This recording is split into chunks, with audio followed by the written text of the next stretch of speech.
King Solomon is known as the wisest man who ever lived, blessed by God with unparalleled wisdom, astounding wealth, and immense power. However, Solomon's story did not end at the pinnacle of glory, but in despair, repentance, and spiritual ruin.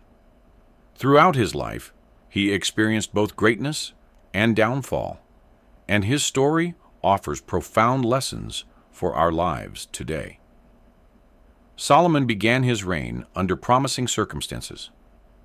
As the son of David and Bathsheba, he was chosen by God to ascend to the throne of Israel. From the beginning, he was marked by divine favor and guidance.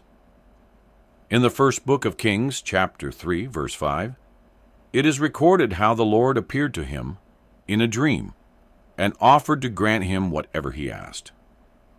Unlike many, Solomon did not ask for wealth, long life, or the defeat of his enemies, but for something that would define his legacy. Give your servant a discerning heart to govern your people and to distinguish between right and wrong. 1 Kings 3:9. God was greatly pleased with Solomon's request. In response, he granted him not only unparalleled wisdom, but also riches, honor, and a long life, as long as Solomon remained faithful to God's commandments. From that moment, Solomon's wisdom became evident to all Israel and beyond. A notable example of his divine discernment is found in the famous story of the two women who both claimed to be the mother of the same child. Rather than making a rash decision, Solomon suggested dividing the child in two, knowing that the true mother would rather give up her claim than see her child die. This event, recorded in 1 Kings 3:16-28, demonstrated the deep understanding that God had given him. Solomon's wisdom not only attracted the admiration of his people, but also that of foreign rulers.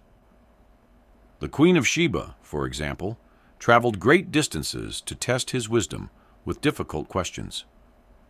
In 1 Kings 10:6-7, she expressed her amazement by saying, "The report I heard in my own country about your achievements and your wisdom is true, but not even half was told to me." This encounter highlighted not only God's blessing on Solomon, but also the favor God extended to the entire nation of Israel under his leadership. One of Solomon's greatest achievements was the construction of the temple in Jerusalem, a task his father David had longed to accomplish. Solomon's temple, described in 1 Kings 6, was an architectural marvel. It took 7 years to complete and became the spiritual center of Israel, a place where the presence of God dwelled among his people.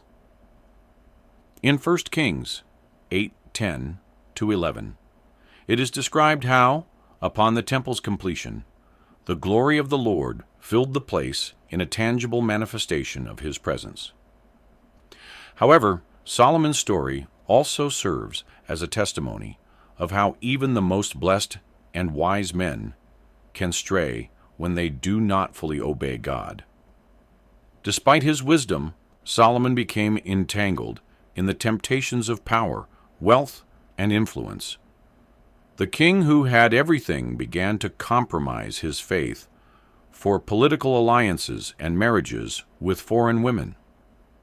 These marriages were not mere political strategies. They were direct violations of God's command.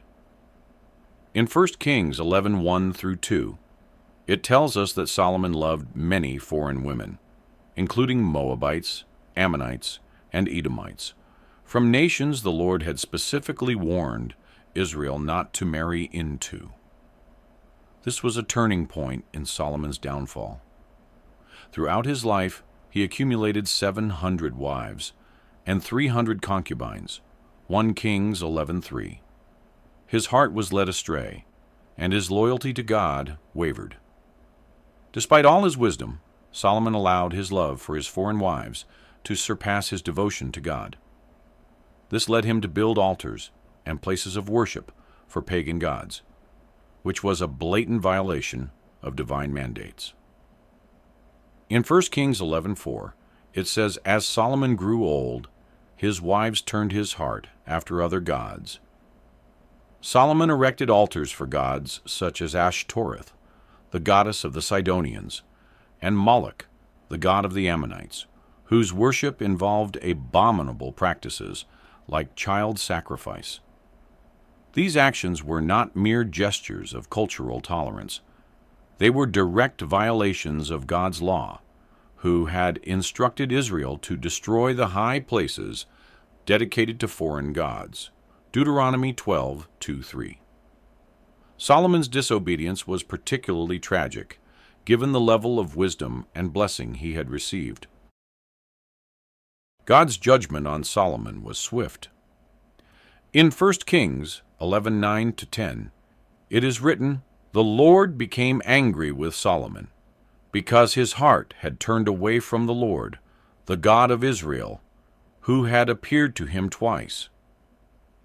God had clearly warned him to remain faithful, but Solomon did not listen. As a result, God pronounced severe judgment on him and his kingdom, declaring that the kingdom would be divided after his death. Solomon's story serves as a powerful warning about the dangers of turning away from God, even for those who seem to have everything. His life is a testament to how wisdom without obedience can lead to spiritual ruin. Though he began his reign with a close relationship with God, he ended by saying, "Everything is meaningless." Ecclesiastes 1:2, acknowledging that, in the end, nothing in this world can compare to true communion with God. What can we learn from Solomon? His story teaches us that wisdom, power, and riches are not enough to sustain us if our hearts do not remain focused on God. It shows us that temptation and pride can lead us to make decisions that pull us away from the Lord's ways. Throughout Solomon's life, we see how small compromises can grow into massive deviations from God's will. It is a warning for us today in a world full of distractions and temptations. What is preventing us today from having a full relationship with God? What worldly desires are pulling us away from His will? Like Solomon, we are all vulnerable to external influences, but his story reminds us to be vigilant in our decisions and steadfast in our faith. If you find Solomon's story inspiring, remember to like this video and subscribe to our channel. These biblical accounts are not just meant to inform us, but to transform our lives, offering us timeless lessons that guide us toward a deeper relationship with God.